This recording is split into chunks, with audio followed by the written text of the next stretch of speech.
Hello, everybody. I'm Emmy Award-winning journalist Steve Jefferson, and welcome to Meet the Artist 2021, number 33. We are excited to highlight some of this year's artists and authors and their works. Please join us as we glean some information about this year's artists.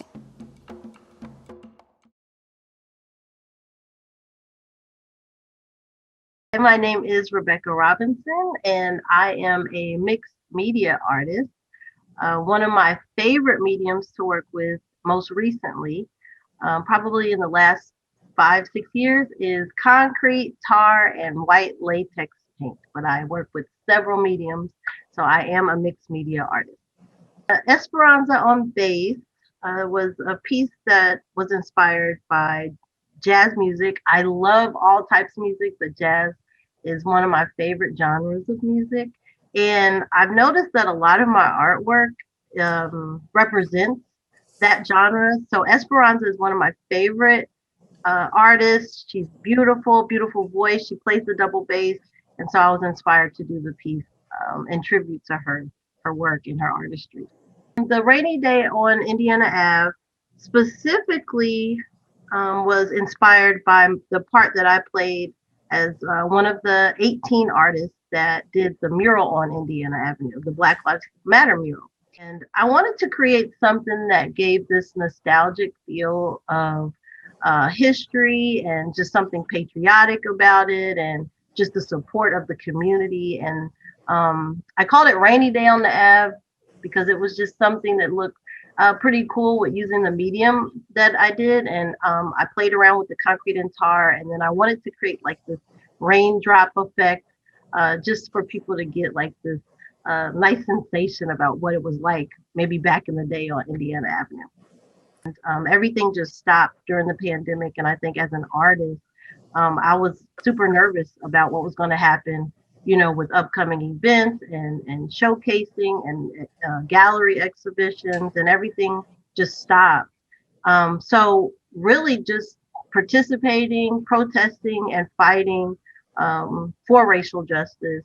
I was able to use my art as my voice, and it played an important part, so whether it was news, whether it was any type of media that asked me questions about how I felt about what was going on in the world and right here in Indianapolis, it really gave me an opportunity to express how I felt, but it also allowed other people to learn more about me and my artwork.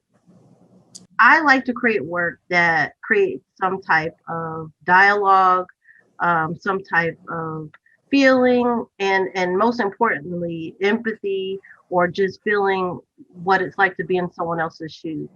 I think just art is just really, really important because it has no boundaries with language, ethnicity, your social status, your background. I believe in bridging the gap, and I feel like I create art that bridges that gap with people. And I love connecting with people, and I'm glad people can connect with my art. I am originally from Indianapolis, born and raised, went to middle school, high school here. I left at a early age, right after high school when I went to college. But there was something in me that I felt like I needed to leave Indianapolis for my career to actually, be meaningful.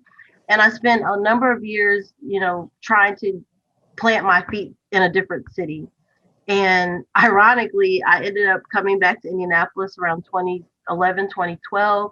And I was really nervous about it because it was like pushing reset. And, the arts and culture, it was a close knit situation. And I said, how am I going to introduce or even reintroduce myself in my own hometown? So Meet the Artist was actually the first public event that I did to showcase my artwork. And I'm so grateful for, Tony Radford, because he was the one that really gave me that opportunity to show my work. This year's Meet the Artist, I am specifically doing handbags. And I launched as more in a fashion direction when I went into my art career, and I was doing these one of a kind handbags made from my art canvas. I did that for a number of years and I really got burnt out with it. And I took a break and I wanted to go back to painting. So I spent several years painting. And I said, maybe I'll slowly reintroduce the purses again when I'm in a better place. And Tony, Radford again, we spoke about it and he says, Rebecca, I really think it's time for you to show the world the purses again and reintroduce it. And I said, if I could do that at Meet the Artist, and that's just so interesting. I got my start at Meet the Artist here in Indy, and now I'm reintroducing the purses at this year's Meet the Artist. But this is just the beginning because I have more artwork that's going to come out for 2021 and moving forward. And now people can learn about the purses again. And I know this year is going to be a little different because everything's virtual, but maybe this will give an opportunity for even more people to learn about Meet the Artist. I know it draws thousands of people on the opening night, but maybe this year will open the opportunity for people who never even heard about it or never even thought about attending to actually see, all these wonderful artists. And we have such great talent here in Indianapolis. So thank you, Meet the Artist, for allowing me this opportunity once again.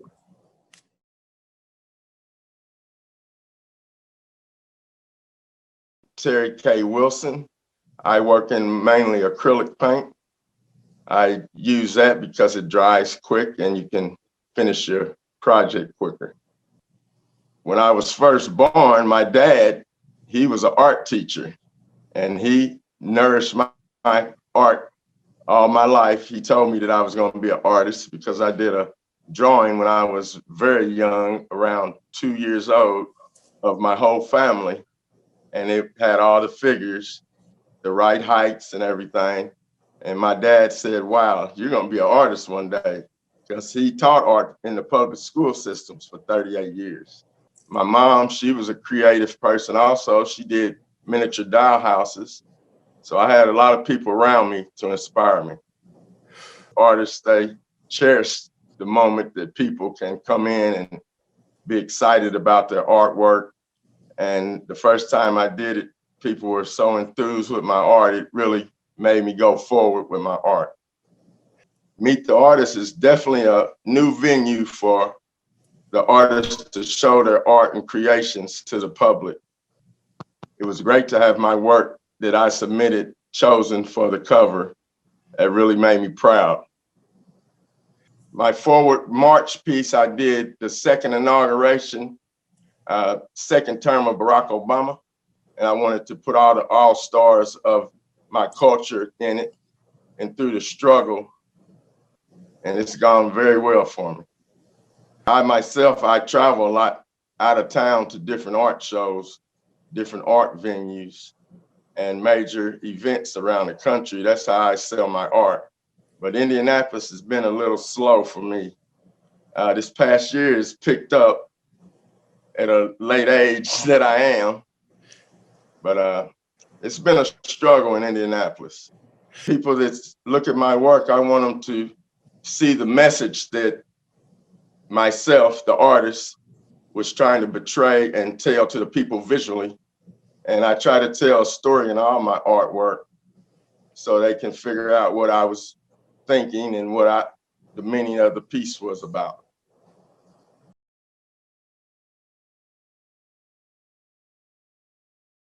Hi, my name is Rosalind Douglas, and I'm the author of Navigating Through My Storms, 16 Years to Life.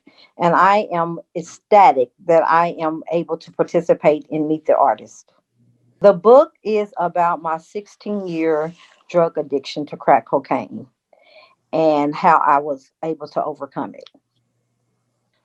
I actually got into writing when I was in college. And I was in communications class and an English class. And all the papers that I wrote were about my drug addiction and me losing my children due to drug addiction. So once I thought about writing a book, the Holy Spirit told me to go to my papers from college. And I plugged in my flash drive and I looked through all my papers and printed them. And lo and behold, my book was really written. And I just had to go in debt. I have had to attend people that I used to get high with funeral. And I would sit in the funeral and continue to just thank God that He saw fit to keep me here for such a time as this. So the book is really raw.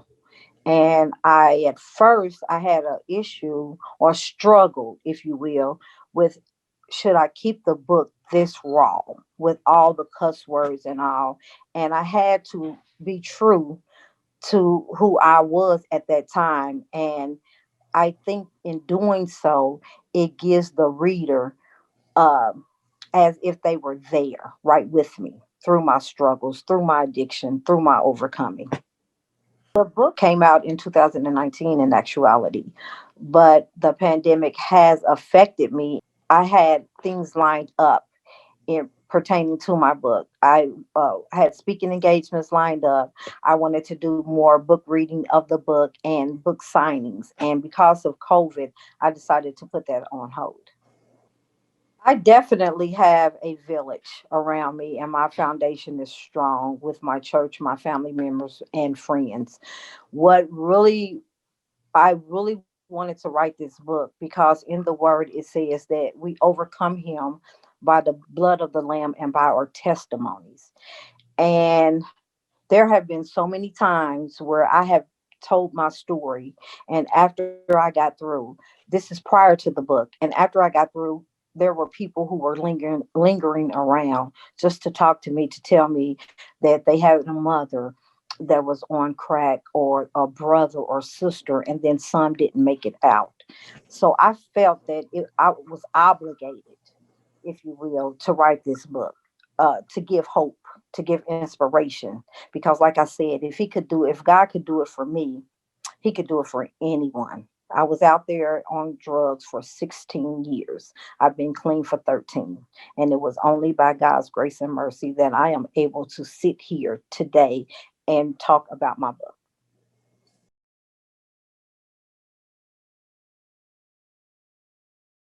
Hello, my name is Dennis Green. I am a metal wood sculptor, and I'm a metal sculptor and I also work in wood and also paint. But the metal sculpting is my main medium that I use and work in. My dad had always been a woodworker, and he is actually a contractor. So he worked in construction, and then on his own time, he did some woodworking himself. So that's where I kind of got the woodworking end of my skills set from. And then from the metal standpoint, I worked at Citizens Gas for 18 years at their coke plant as a millwright. So dealt with a lot of steel, metal, and fabricating. And so once I kind of got skill in hand, then I just kind of pushed it right over into my artwork and haven't regret doing it since. I love taking steel and being able to make it do what it doesn't want to do. So I think that's kind of neat. From attending one of the events, and also D. Dale Rivera uh, Jennings, the metal sculptor artist, also, I've been in a couple of her events, and then she recommended me to Tony. And once we met and I showed him some of my artwork, then he invited me to be in Meet the Artist. So in 2016, it was really fun to be able to present a couple of RC yachts that I had been working on and a few other pieces. So that was really enjoyable. And then in 2017, I had the large steel horse that was there that was 7 feet tall and almost 14 feet long. It was a piece that I had also entered into Meet the Artist. Well, this year I'm entering 3 pieces. The first piece is called Courage, another piece called Gearhead, and then another entitled Hoop Dreams. Courage, it's actually a stainless steel head of a lion. There's African spears and masks, but what it's really representing is that, a lion has all the tools that it needs to survive in the jungle, whether it be eating or whatever the case may be, finding food for itself. But even with that, the right tools, the courage to go after his own food, it still sometimes fails and maybe even loses his life hunting for food or gets seriously injured, but it never gives up. So that piece to me is representing that people have courage anything about what's been happening over the last year, or anything about the virus and different things, people get depressed and get down. So that piece is just basically encouraging people, be like the lion. And then the other piece, Gearhead, is like an older 32 coupe style vehicle. It's got the motor and the wheels, and then it's got flywheels and gears to represent it, because I love cars and motors and speed and that kind of stuff. So that's what that piece represents. It's just like a more friendly, fun piece that I did. And then the other one entitled Hoop Dreams, and it's just dealing with young people, in some cases have the hope of being able to become NBA basketball stars, and many of the promising things that it may open up from them, get them out of poverty, and may affect their family, and that they're able to pull them up and things of that nature. But that's basically what that piece represents. I've done a sailboat for one of the Meet the Artist show, and it's the sails are stained glass, so it looks like a real peaceful piece, but actually it's called Beneath the Surface. So underneath that painting, that still sculpture, there's depression, divorce, unemployment. All these words are written underneath, and I have mirrors that are sitting down there. And when you walk up to the piece, you don't necessarily notice, but as you look down, you see all the other problems underneath. So I think for my artwork, I want it to be pleasant to look at, but have a much more serious meaning as to what it's talking about to get your attention. And I just like to thank Tony, Meet the Artist, everybody at the library. I just think it's phenomenal that they've given us the opportunity as artists to be able to create stuff and then have a format to actually be able to present and put that stuff in, because a lot of times as artists, it's hard to get that format out there to where we can actually present our artwork and then meet people and sometimes get work from that. It's very encouraging, and I'm really grateful and appreciative of what the Meet the Artist organization has done overall for all artists, really. We have some great artists this year, as you can see. Make sure you stop by Central Library and some of our neighborhood branches to view the exhibits.